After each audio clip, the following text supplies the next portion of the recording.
Nazriya Nazim and Basil Joseph movie అనగానే ఈ movie మీద నాకు కొంత ఇంట్రెస్ట్ కలిగింది. బట్ ఈ మూవీని డైరెక్ట్ చేసింది ఎంసీ జితిన్ అని తెలియగానే ఈ మూవీని ఖచ్చితంగా చూడాలని ఫిక్స్ అయ్యా. ఎందుకంటే పాండమిక్ టైంలో వరుస పెట్టి మలయాళంలో వచ్చిన మంచి సినిమాలన్నింటినీ బింజ్ వాచ్ చేస్తున్న క్రమంలో ప్రైమ్ వీడియోలో నాన్సెన్స్ అనే మూవీని చూడడం జరిగింది. అండ్ ఆ సినిమా నాకు చాలా చాలా నచ్చింది. మరి ఆ మూవీని డైరెక్ట్ చేసిన జితినే ఇప్పుడు ఈ సూక్ష్మదర్శిని మూవీని కూడా డైరెక్ట్ చేశాడని తెలిసాక ఇంకెందుకు ఆగుతాను చెప్పండి. సో చాలా హై ఎక్స్పెక్టేషన్స్ పెట్టుకొని చాలా ఇబ్బందులు దాటుకొని నిన్న నైట్ ఈ మూవీని చూడడం జరిగింది. అండ్ ఈ మూవీ నాకు చాలా చాలా నచ్చింది. మలయాళంలో వచ్చే థ్రిల్లర్స్ ఎలా ఉంటాయో మనకు తెలిసిందేగా. ఒక చిన్న పాయింట్ని, అది కూడా ఫెమిలియర్గా ఉండే పాయింట్ని తీసుకుంటారు. బట్ దానికి ఉత్కంఠభరితమైన స్క్రీన్ ప్లేని రాసుకొని ఆ స్క్రీన్ ప్లేతో మ్యాజిక్ చేస్తుంటారు. అలాంటి మూవీస్ కోవలోకే వస్తుంది ఈ సూక్ష్మదర్శిని మూవీ కూడా.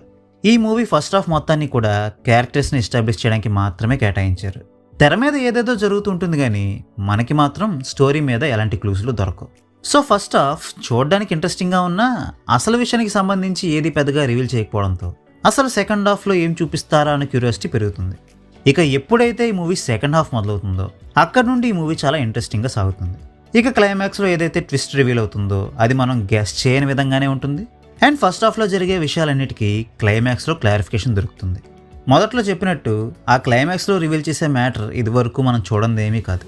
బట్ అంత చిన్న పాయింట్ని కూడా కొంచెం కొంచెంగా రివీల్ చేస్తూ చివరి వరకు కూడా ప్రొసీడింగ్స్ని ఇంట్రెస్టింగ్గా ఎంటర్టైనింగ్గా చూపించడమే ఈ మూవీకి మెయిన్ హైలైట్. పెర్ఫార్మెన్సెస్ విషయానికి వస్తే నజ్రియా నజీమ్ అండ్ బసిల్ జోసెఫ్ ఇద్దరికిద్దరు నువ్వా నేనా అన్నట్టుగా చాలా బాగా పర్ఫామ్ చేశారు. అండ్ రిమైనింగ్ క్యాస్టింగ్ కూడా మంచిగానే పర్ఫామ్ చేశారు. ఇక టెక్నికల్ ఆస్పెక్ట్స్ విషయానికి వస్తే బ్రహ్మయుగం మూవీ చూసినప్పటి నుండే నేను క్రిస్టోఫ్ జేవియర్కి చాలా పెద్ద ఫ్యాన్ అయిపోయా. అండ్ తను కూడా నా ఎక్స్పెక్టేషన్స్కి ఏమాత్రం తీసుకునే విధంగానే ఈ మూవీకి కూడా ఎక్సలెంట్ బ్యాక్గ్రౌండ్ స్కోర్ని అందించారు. ఇక శరణ్ చేసిన సినిమాటోగ్రఫీ అండ్ చమన్ చాకో చేసిన ఎడిటింగ్ కూడా చాలా బాగున్నాయి.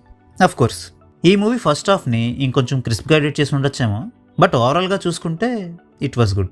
చూడ్డానికి ఈ మూవీ ఏదో సాదా సీదా స్మాల్ బడ్జెట్ మూవీలో అనిపించవచ్చేమో కానీ క్వాలిటీ పరంగా చూస్తే మాత్రం హై బడ్జెట్ మూవీస్కి ఏమాత్రం తీసిపోని విధంగానే ఉంటుంది ఈ మూవీ.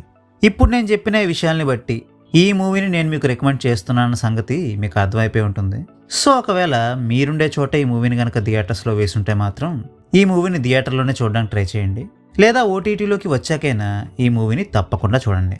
ఈ మూవీ ఏ ఓటీటీ ప్లాట్ఫామ్లోకి వస్తుందా అన్న విషయం అట్ ప్రెసెంట్ నాకు తెలియదు కానీ ఎప్పుడైతే నాకు ఆ విషయం తెలుస్తుందో అప్పుడు ఈ వీడియో కింద పిన్ కామెంట్లో ఆ ఇన్ఫర్మేషన్ని పెడతా. So well that's a wrap on this video.